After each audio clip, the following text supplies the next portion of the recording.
सदाशिवसमारम्भां शङ्कराचार्यमध्यमाम् अस्मदाचार्यपर्यन्तां वन्दे गुरुपरम्परां। गुरुब्रह्मा गुरुविष्णु गुरुर्देवो महेश्वर गुरुसाक्षात् परं ब्रह्म तस्मै श्री गुरुवे नमः। हम लोग गीता के 15वें अध्याय का अध्ययन कर रहे हैं, जिसका एक और नाम है पुरुषोत्तम योग नामक अध्याय। तो हमने कल अध्ययन किया था 8वें श्लोक का, जो शरीरम या यदवाप्नोति यच्चाप्युत क्रामतीश्वरः गृहीत्वेतानि संयाति वायुर्गंधा निवासयात। हम लोगों ने अध्ययन यह किया कि यह जीव जो है, जब शरीर को छोड़ता है तो क्या करता है, षड इंद्रियों को साथ लेके जाता है। तो षड इंद्रियों में कौन कौन 6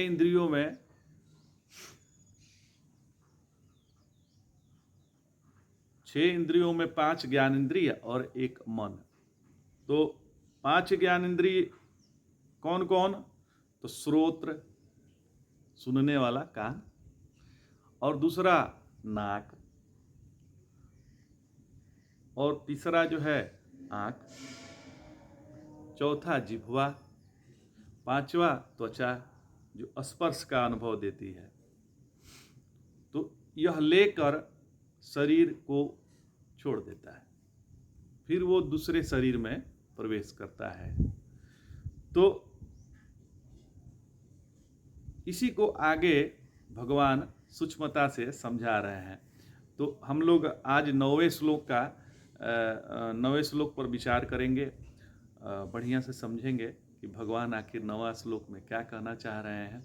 आप लोग को भी स्क्रीन पे आ जाएगा, आप भी साथ साथ 9वें श्लोक का पाठ करिए। देखिए, पाठ करने के लिए हम इसलिए कहते हैं कि पाठ करने से 2 चीज़ है। एक तो समझ में आता है कि हम क्या अध्ययन कर रहे हैं, क्या श्रवण कर रहे हैं। दूसरा ये फायदा होता है कि उसी बहाने वो हमें याद भी हो जाता है, और श्रुतियों स्मृतियों को याद करने से, बार बार दोहराने से मन शांत होता है, अंतःकरण शुद्ध होता है।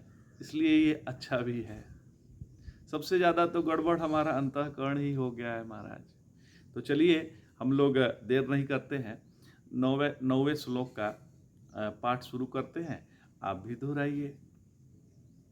श्रोत्रम चक्षुः स्पर्शनम च रसनम घ्राणमेव च अधिष्ठान मनश्चायम विषयानुपवसेवते। भगवान कह रहे हैं कि यह जीवात्मा मन का आश्रय लेकर श्रोत्र, नेत्र, त्वचा और रसना जिह्वा और घ्राण, इन 5 इंद्रियों के द्वारा विषयों का सेवन करता है। यह 5 इंद्रियों के द्वारा विषयों का यह सेवन करता है। तो विषयों का सेवन, विषय क्या हो गए? तो विषय है शब्द, स्पर्श, रूप, रस और गंध। ये इंद्रियों के 5 विषय हैं, शब्द, स्पर्श, रूप, रस, गंध। आप नोट भी कर सकते हैं, आप या तो आप जानते भी होंगे।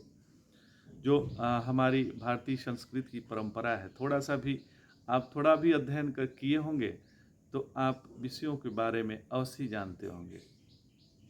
तो ये क्या करते हैं? जीवात्मा मन का आश्रय लेकर इन 5 इंद्रियों से विषयों का सेवन करता है। अब ये मन सहित 6 इंद्रियां कौन सी है? तो जो मन का आश्रय लेकर ऐसा सेवन करती हैं, तो हमने बता ही चुके हैं कि श्रोत्र है, सुनने वाला, चक्षु है, आँख, फिर रसना है और नासिका है। नासिका, इसी को घ्राण बोलते हैं।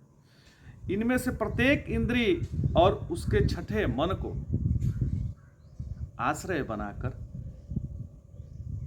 शब्दादि विषयों का सेवन, शब्द आदि, शब्द स्पर्श रूप रसगंध, शब्द आदि विषयों का सेवन यह जीवात्मा करता है। मतलब यह है कि जब हम आंख से किसी रंग रूप को देखते हैं, आंख क्या देखती है? रंग और रूप। तो आंख से जब हम रंग रूप को देखते हैं तो कौन हम देखते हैं, हम कौन कह रहा है यह? तो मतलब वह जिसको हम जीवात्मा कह रहे हैं, जीव कह रहे हैं, वो भी देख रहा है। और वो कौन है? वो कौन है? तो एक दर्पण के सामने एक बड़े दर्पण को रख दीजिए, तो उसमें कितने प्रतिबिंब बनेंगे? तो अनंत बनेंगे। तो वैसे ही ये अनंत जो है जीवात्मा है, वैसे तो केवल एक ही परमात्मा है। और परमात्मा जो दर्पण से में भास रहा है, दर्पण के चित्रों में भास रहा है, अनंत भास रहा है। दो दर्पण बीच में रख दिए, ऐसे भास रहा है। तो ये जो अनंत इनका प्राकट्य है, वही जीव है। अब हमारा जीव, उनका जीव, इनका जीव, ये सब नहीं है, ये एक ही है। ये वैसे ही है जैसे दर्पण में कोई प्रतिबिंब भासता है।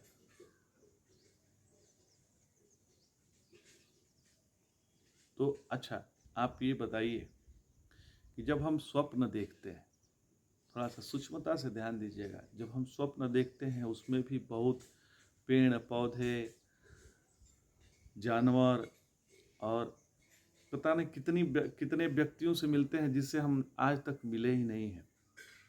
तो जब हमारी निद्रा टूट जाती है, तो वो जो स्वप्न के पुरुष थे वो कहाँ गए? स्वप्न में जो दिखने वाले पशु पक्षी थे, जो पेड़ पौधे थे, वो कहाँ गए? तो वो थे ही नहीं, वो तो स्वप्न था।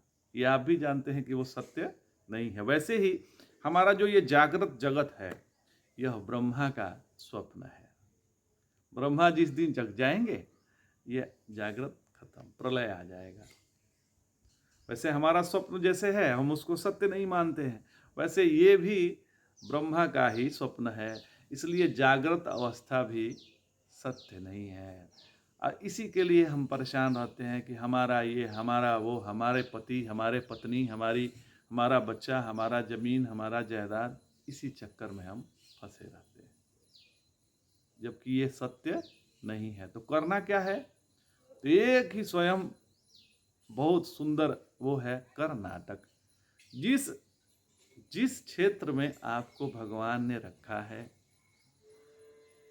जिस क्षेत्र में आपको भगवान ने रखा है, जिस कार्य में रखा है, उस कार्य को बढ़िया से करना ही हमारा कर्तव्य है। यही योग है। और देखिए, सबसे बड़ा योग जीवन में है कि हमारे जीवन में दुख का प्रसंग आवे। दुख का प्रसंग तो आएगा, ऐसा नहीं है कि दुख नहीं आएगा, दुख तो आएगा, लेकिन उस दुख से हम दुखित न हुए तो हम सबसे बड़े योगी हैं। ये ऊंचा नीचा शरीर को टेढ़ा मेढ़ा करना और खाना, ये नहीं खाएंगे वो नहीं खाएंगे, यह योग नहीं है। सच्चा योग यह है कि हम जीवन में आने वाले दुख प्रसंग से दुखित न हो और हम सदैव प्रसन्न रहें। प्रसन्नेव भारत, एकदम ही प्रसन्न रहें, कोई दुख का नाम मात्र भी असर न रहे। ये सबसे बड़ा उच्च योग है। तो अब हम लोग श्रोत्र वगैरह पे विचार करते हैं। जो इंद्रियां हैं, 5 इंद्रियां हैं, उस पे थोड़ा सा सूक्ष्मता से विचार करते हैं। तो हमारे शास्त्रों ने श्रोत्र के बारे में चर्चा करते हैं। हमारे शास्त्रों ने हिरण का अत्यंत सुंदर उदाहरण श्रोत्र के लिए दिया है। तो हिरण कहाँ रहता है? जंगल में रहता है, और वो बहुत तेज दौड़ता है। उसकी दौड़ने की शक्ति बहुत तेज है। चीता भी 35 बार अगर उसे पकड़ने को जाए तो केवल एक ही बार पकड़ सकता है, इतना तेज वो हिरण दौड़ता है। किंतु यही हिरण शिकारी के द्वारा एक बार में ही पकड़ा जाता है। शिकारी यदि जाल लगा दे तो वो उसमें फंस जाता है। उसके लिए 33 बार, जैसे चीता 35 बार दौड़ता है तब जाके पकड़ में आता है, ऐसा शिकारी के लिए नहीं है, वो तो एक बार में ही पकड़ लेता है। इसका कारण है कि हिरण का संगीत के प्रति लगाव है। हिरण संगीत से प्यार करता है और उसको संगीत की वासना है। शिकारी ने हिरण की वासना कहाँ है वो पकड़ ली है, और जैसे ही एक विशेष प्रकार का संगीत उसके सामने बजाया जाता है तो वह इस संगीत में खो जाता है और शिकारी के द्वारा मारा जाता है। शिकारी उसको मार देता है। चक्षु अर्थात, अब चक्षु के बारे में बता रहे हैं हम, इसलिए बता रहे हैं, देखिए अब श्रोत्र जो है, सुनने वाले जो वो हैं, अब इसके माध्यम से हम फंसते हैं। हमको ये संगीत पसंद है, अब वो संगीत बजने लगा तो आप सब काम धंधा छोड़ के उसी में लग जाते हैं, तो ये फंसना ही है। वैसे ही चक्षु के बारे में हम बता रहे हैं। चक्षु अर्थात रूप का उदाहरण। रूप है ना, चक्षु से रूप दिखाई देता है, रंग दिखाई देता है, तो इसको पतंगे पर सटीक बैठता है। यह पतंगा जो होता है, छोटे छोटे तितलियां जो होती हैं, तो बरसात के दिनों में अनगिनत पतंगे निकल आते हैं, रोशनी की तरफ आकर्षित होते हैं। देखते हैं छोटे छोटे कीड़े, जब बरसात के दिनों में देखते होंगे लाइट जल गया तो वहां बहुत से कीड़े आ जाते हैं। वो लाइट के प्रति, प्रकाश के प्रति आकर्षित होते हैं और किसी भी कीमत पर उस रोशनी में समा जाना चाहते हैं। वो चाहते हैं कि हम रोशनी से एक हो जाएं। उनको वासना होती है उस रोशनी की, किंतु अंत में क्या होता है, वह मारे जाते हैं। मगर वो अपनी वासना का त्याग नहीं करते। तो ये भी फंसाने वाली है महाराज। ये भी जो आँख है ना, आँख से भी जहाँ देखिए परमात्मा को ही देखिए। क्यों कहा गया है, ये सब जगत परमात्मा है, इसलिए कहा गया है कि हम इस संसार में फंस न जाएं। जब परमात्मा समझेंगे कि ये सब परमात्मा है तो हम परमात्मा में एक होके रहेंगे। कहीं भी आप सुने होंगे कि ये जगत परमात्मा है, क्यों? क्योंकि आपका मन एकीकरण रहे, आप किसी विशेष विषय में आकृष्ट न हो जाएं, किसी विशेष विषय में आप फंस न जाएं। अब देखिए, आप युवा हैं तो किसी जवान युवती को देखे तो उसमें फंस गए। ये फंसना ही है और कुछ नहीं है। बाद में उससे भी दुख ही मिलता है, सुख तो मिलता नहीं है।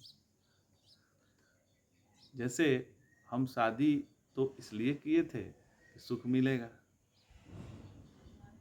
शादी तो इसलिए लोग करते हैं कि हमें सुख मिले, तो लेकिन कितना सुख मिला तो शादी के बाद तो स्वयं पता चल जाता है। शादी वालों से पूछिए कितना वो सुखी है। तो मतलब ये है कि किए तो सुख के लिए थे। तो कुछ देखिए, एक बात आपको बता दें, यदि आप अपने से अन्य के रूप में, अन्य से किसी से आप चाहते हैं कि वो हमें प्यार देगा, हमें वो करेगा, चाहे हमारी उससे इच्छाएं पूर्ण होंगी, तो आपको सत्य सत्य बता रहे हैं, उससे आपकी इच्छाएं तो पूर्ण हो गई, ये तो ठीक है, लेकिन उससे दुख ही मिलेगा महाराज। आप किसी भी अपने से अन्य के रूप में किसी को पहचानते हैं तो आपसे उसे दुख ही मिलने वाला है।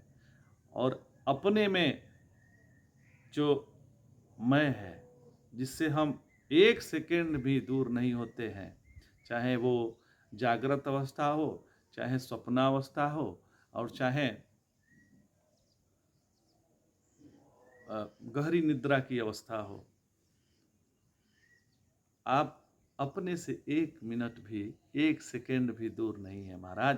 तो कहने का तात्पर्य यह है कि हम किसी विषयों में फंस न जाएं। पतंगे का हमने आँख के माध्यम से यही उदाहरण दिया। फिर हम स्पर्श के बारे में समझते हैं। देखिए, स्पर्श के आकर्षण में हाथी भी मारा जाता है।